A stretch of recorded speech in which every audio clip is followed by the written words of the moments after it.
네, 김법성입니다. 정규반 마지막 수업 시간에 했던 글 첨삭하도록 하겠습니다. 오늘은 첨삭을 하고요. 남은 기간 어떻게 준비하고 정리해야 되는지 조금 이야기를 드릴게요. 지난은 지금 2016년도 모의 문제 풀었네요. 그죠? 개체와 집단에 관한 내용을 풀었네요. 그죠? 자, 일단 성균관대는 전에 2017년도 모의 문제처럼 세 문제가 나오죠. 성균관대는 세 문제.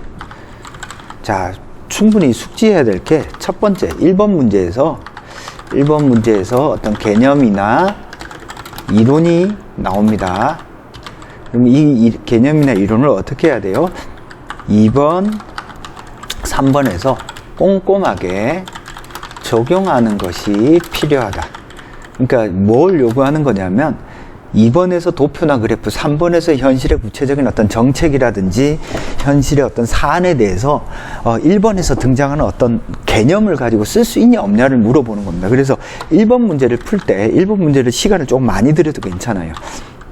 1번 문제의 중요한 개념을 절대 놓치지 않고 끝까지 사용하는 것이 필요하다. 알겠죠? 그래서 2번, 3번 문제에서 어떤 제시문에 언급된 1번에서 언급된 어떤 입장 중 하나를 택하여, 이게 입장을 택하여 쓰라는 뜻도 되지만 그 입장을 뒷받침하는 핵심 근거들을 가지고 쓰라는 뜻이에요. 알겠죠? 그러니까 제시문에 들어있는 중요한 개념을 가지고 글을 써야 된다는 걸 놓치지 않으셔야 됩니다. 자, 그럼 한번 봅시다. 개체와 집단 중 어느 쪽이 더 지혜로운가? 그래서 1, 2, 4와 3, 5. 그래서 1, 2, 4는 개체가, 3호는 집단이 더 지혜롭다. 그러면 제시문은 어떻게 나와야 돼요? 개체가 왜 지혜로운가? 왜 지혜로운지 그 이유를 정확히 제시해야 됩니다. 자, 봅시다. 이에 따르면 축적된 지적 능력을 활용할 줄 아는 전문가는 정확한 문제 제기를 한다. 복잡한 사회에서 섬세하고 정확한 판단이 필요한데 대중에 비해 전문가가 이에 탁월하다. 그죠? 복잡한 어떤 사회에서 전문가는 그걸 분석할 수 있죠. 그죠? 이는 개인은 독자적 자질이 집단 속에서 있을 때 발휘되지 못하는 점에 주목했다. 군중 속에서 사람들은 상호작용과 판단력, 사고력을 흐리고 지성을 약화시켜 군중 전체의 지성은 개인들의 지성의 어떤 평균으로 도출된다. 따라서 지적으로 우월한 개인이 군중보다 지혜로울 수밖에 없다. 그러니까 군중 속에서 어떤 일이 벌어지죠? 지적 능력이 억압되기 때문에 그렇습니다. 그죠? 이것도 잘 썼습니다. 4. 도덕적 종교적 악습을 깨려면 뛰어난 개인이 창조적 시도를 통해 이에 저항해야 한다고 본다. 집단은 자가당착적인 지능을 가지고 있기 때문에 기존의 틀에서 벗어나기 어렵기 때문이다. 이는 개인이 집단보다 지혜로운 판단을 할 수 있음을 의미한다. 그죠? 어떤 천재적인 개인이 뭔가 기존의 어떤 질서, 제도를 혁명적으로 바꾸죠. 그죠?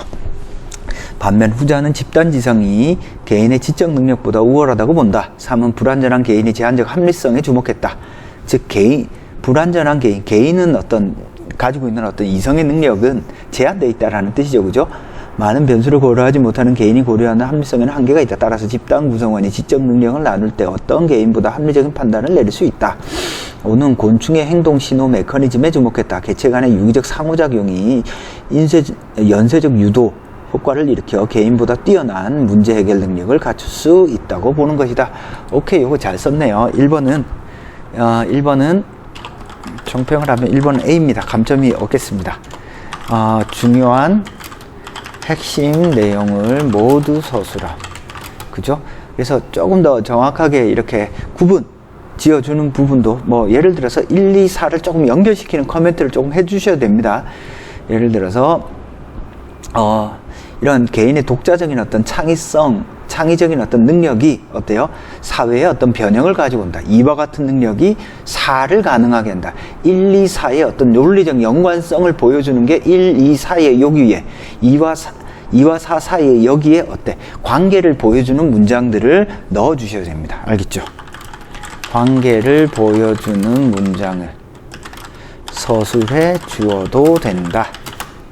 그래서 어떤 전문가가 현실의 복잡한 어떤 문제들을 대중보다 훨씬 더 잘 제안할 수 있고, 그래서 대중이 제대로 판단을 못할 때 전문가가 독자적인 자질을 가지고 있고 군중 속에서 자신의 어떤 탁월한 능력을 발휘해. 그 결과 사에서처럼 어떤 혁명, 혁신을 이루는 건 결국 개인이다. 어때요? 1, 2, 4가 연결될 수 있잖아요. 그죠? 제시문들 사이의 관계를 보여주는 문장을 서술해도 괜찮습니다. 1번은 감점이 없겠습니다. 1번은 통과될 것 같습니다. 자, 그 다음에 2번은 안 쓰셨고 3번 썼네요. 그죠? 자, 3번 보겠습니다. 아래 자료가 보여주는 현상을 상세히 해석하고 그 해석을 활용하여 문제일의 한 입장을 옹호하라. 앞에서도 말했듯이 문제일의 한 입장을 옹호하라고 할 때 그 옹호해야 될 것은 입장, 만약 개체가 똑똑하다 아니면 집단이 똑똑하다가 아니라 개체가 똑똑한 이유를 옹호하는 거예요. 아주 알겠죠? 집단이 똑똑한 이유를 옹호하는 겁니다. 알겠죠? 이런 상호작용을 옹호하는 거고. 자, 그럼 봅시다. 자료는 찬스별 정답률과 찬스 사용 규칙을 보여주고 있다.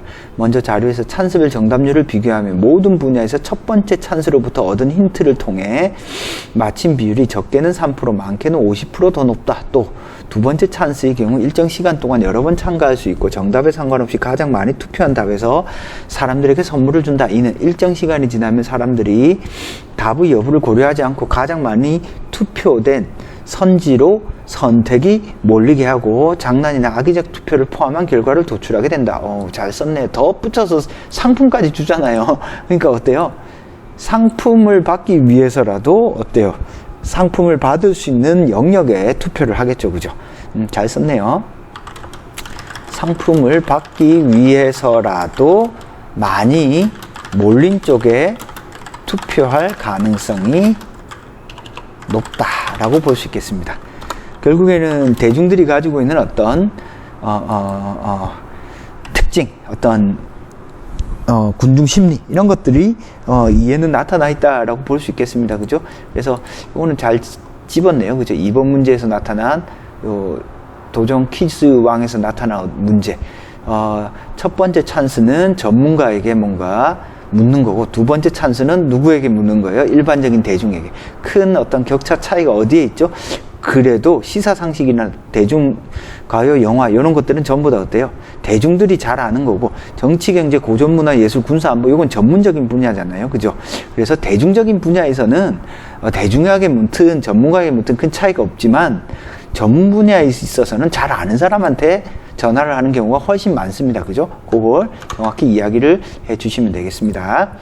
자, 그 다음에 이는 문제 1의 전자의 입장을 지지하는 근거다. 그래서 앞부분에 이제 그 두 가지로 좀 나눠서 전문적인 영역과 어떤 비전문적인 영역에 대한 응당 선택의 차이를 서술하는 것이 좋다. 알겠죠? 그죠? 그 부분에 대한 내용이 조금 빠져 있네요. 그죠? 자, 문제 1은 전자를 지지하는 근거가 된다. 첫 번째 찬스가 우월한 개인의 지성은, 두 번째 찬스가 집단의 지성을 대표한다고 보면 정답률은 개인의 지성이 더 우월함을 가장 잘 보여준다. 사전에 정한 전화 통화 대상자라는 측면에서 더 다양한 분야의 대처 능력이 강한 대중보다 더 높은 정답률을 보이는 것은 이리 제시한 축적된 섬세하고 정확한 판단 능력의 결과로 볼 수 있다. 그죠? 전문가, 천재, 현재 집단 지성이 포함한 오류의 가능성도 자료를 통해 증명된다. 집단 간의 상호작용이 잘못된 결과로 이어질 수 있고 집단의 지적 능력이 일부 개인에 의해서 약화될 수 있음을 볼 수 있기 때문이다. 따라서 자료의 해석에 근거할 때 우월한 개인이 집단보다 더 지혜로운 것이라고 볼 수 있다. 그러면 이거 앞부분에 얘기할 때 어때요? 어떤 복잡한 문제에 대해서는 대중이 모른다. 복잡한 문제. 즉 앞부분에 입장만 쓰지 말고 입장을 뒷받침하는 근거, 이유까지 제시하면서 옹호하자. 알겠죠? 자, 이런 어떤 복잡한 문제는 전문가들이 더 많이 알 것이고 대중들의 어떤 집단 지성이라고 하는 것이 오히려 혼란에 빠질 수 있으며 뭔가 틀린 걸 얘기할 때 소수가 딱 정확하게 물어볼 것이다. 이건 많은 사람들이 이미 전문가들의 필요성을 지지한다라고 볼 수 있겠네요. 그죠? 자, 그래서 그리고 이 문제 자체의 구조가 지금 진아가 말한 것처럼 뭔가 군중심리에 좌우될 여지가 있어요. 문제 상황 세팅 자체가. 그죠? 그래서 그런 부분을 지적한 거는 좀 잘 쓴 거라고 볼 수 있겠습니다. 그죠? 그래서 보세요. 시청자가 투표한 답에 맞힌 사람들 몇 명을 뽑아 선물을 지급한다. 뭐 이런 말이 나오면 사람들은 어때요? 많이 몰린대. 맞고 틀리고가 아니라 선물 타기 위해서 사람들이 많이 몰린데 투표할 가능성도 있는 거죠. 그죠? 그래서 어떤 상황 자체가 어떤 지성이 발휘되기 어렵다라는 것들을 지적해도 괜찮을 것 같습니다. 그래서 어떤 개인이 집단보다 더 지혜로울 것이라고 볼 수 있다. 결국에는 제시문에 나와 있는 두 번째 제시문이지만 어떤 인간이 제한된 합리성을 가지고 있지만 이 제한된 합리성은 전문 분야에 있어서는 전문가가 그걸 훨씬 더 뛰어넘을 수 있다는 걸 보여준다. 이런 식으로 이야기를 하셔도 괜찮습니다. 알겠죠?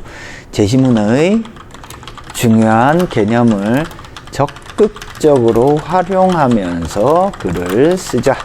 알겠죠? 자, 지금 4번은 못 썼네요. 그죠? 지금 3번까지 썼네요. 자, 그래서 성대가 은근 시간이 타이트해요. 대신 1번을 조금 빨리 1번만 제대로 사실 독해가 되면 2, 3번 쓰기는 좋아요. 그래서 1번을 명확하게 쓰는 게 빨리 독해하는 게 좋겠다. 자, 총평을 하면 이 글은 한 A- 정도는 줄 수 있을 것 같습니다. 전반적으로 지금 틀린 부분은 없는데 1번보다는 조금 아쉬워요. 1번은 딱 핵심을 딱 잘 잡은 느낌이 나는데 이거는 약간 무난한 느낌이 납니다. 왜냐하면 제시문에 들어있는 개념어를 적극적으로 활용하지 않았다. 알겠죠? 그냥 입장만 가지고 쓴 느낌이 납니다. 알겠죠? 자, 그래서 그 부분 아쉽고요. 자, 마지막 정리합시다. 자, 진화는 지금 기본적인 글, 특히 마지막 부분에서 실력이 많이 늘었어요. 그리고 글 표현도 전에보다는 지금 모호한 표현들이 많이 줄었기 때문에 마지막에 쓴 글들을 자꾸 읽어보면서, 그죠? 최근에 쓴 글들을 읽어보면서 아, 이렇게 쓰면 되는구나 라는 생각을 조금 하는 게 좋습니다. 글이 많이 간명해지고 정확해졌다. 자신감을 충분히 가져셔도 됩니다. 자, 마지막에 지원할 대학 문제는 최대한 꼼꼼하게 쓰고, 그죠? 복습하고, 해설지를 읽고 정리하는 것이 필요하다. 알겠죠? 그것만 하셔도 사실 충분합니다. 진화는 기본적인 글쓰기 능력을 갖추고 있기 때문에 그것만 해도 괜찮고요. 조금 더 이야기를 하면 글을 쓰는 과정에서 그 수업 시간에도 이야기했지만 복습을 할 때 내가 쓴 글, 그죠? 그리고 예시답, 학교 답을 꼼꼼하게 비교 분석하자. 요게 아주 중요하니까 이렇게 분석하면 조금 감이 잡힐 겁니다. 알겠죠? 이렇게 해서 마지막까지 복습을 하면서 정리정돈을 하면 되겠습니다. 그리고 공부하다가 조금 모르거나 잘 안 되거나 이해 안 되는 부분들은 적극적으로 질문해서 해소를 하시고요.